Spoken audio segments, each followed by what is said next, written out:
the Kemet, and it connects also the Southern Arabia.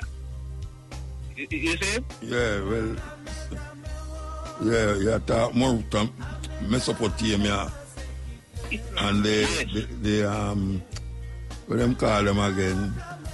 Sumerians. Thank you. The Sumerians. So what it just indicates to me now, Muta, is bring up the reference that what has always happened, they have always moved the origin and the development of civilization and shifted to Mesopotamia and Sumeria. And no, it is not holding any water. Because as you know, the living monuments are along the Nile Valley. So you cannot twist so much words.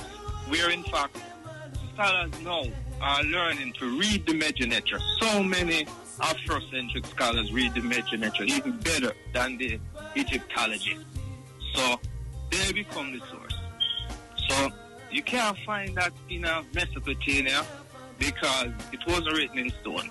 You can't find it in Sumeria, which this is where a lot of our people are stuck because of the biblical history. Yeah, the biblical history stuck them. That's what's slow. The biblical history stuck them, that's all. So them now are going further to know, sir. When you are talking about now, it's beyond the biblical history. And yes, and even worse. We have to take a break. See that, eh?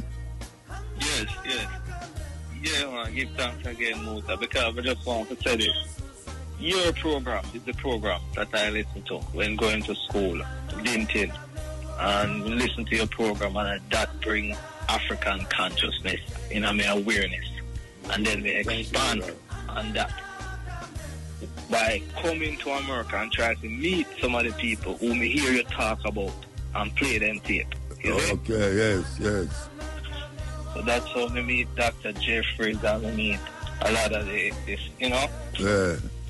But I'm glad to hear that, you know. That means I'm not talking vain.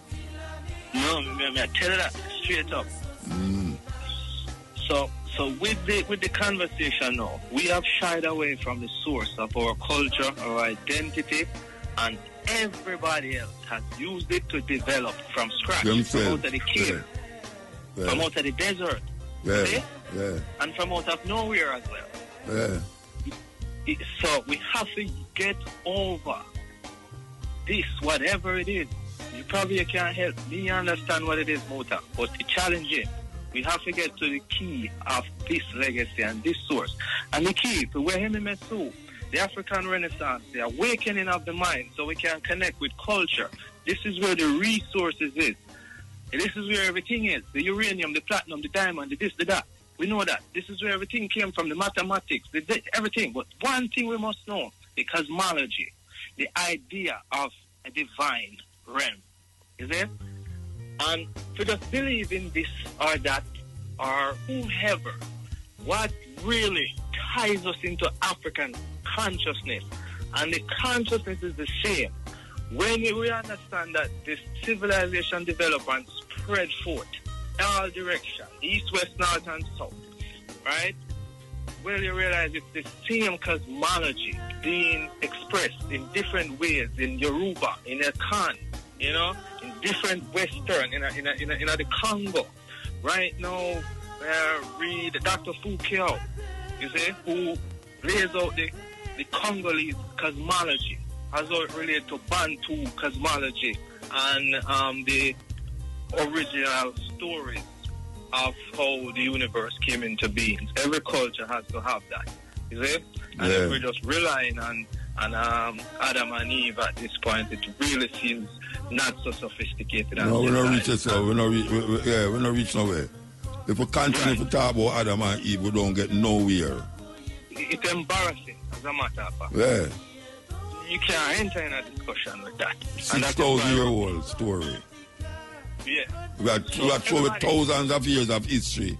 So a 6,000-year-old story, you know? Yeah, everybody has that. And when you understand that these cosmologies tie together and tie back to the Nile Valley region, and what is happening where we're scared away from the principles that are represented by persons and personifications of persons who are personified in a different form with the alliance, for example. Let me start there. It's the characteristic of courage. So therefore, we tap into these things.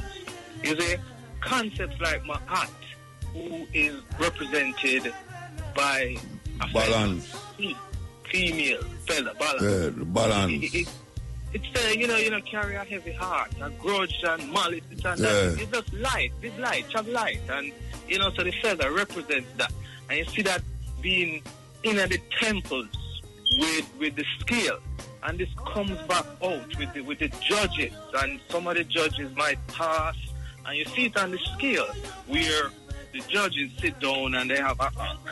And if they don't have the ankh, that means that person never passed. So it comes through a system of how a person lives their life, determine the existential life. You see? It's not an afterlife, it's life. So when you compare this elaborate system of thought developed over thousands of years, because when we come into dynastic period, there is so much unknown. So when people develop this type of in-depth cosmology in relation to the animals around them and the atmosphere, where you see the stars, the sky, where you see in front of you the animals, and associate with it and become and take on these define and these attributes and develop a society. Well, the invaders now have no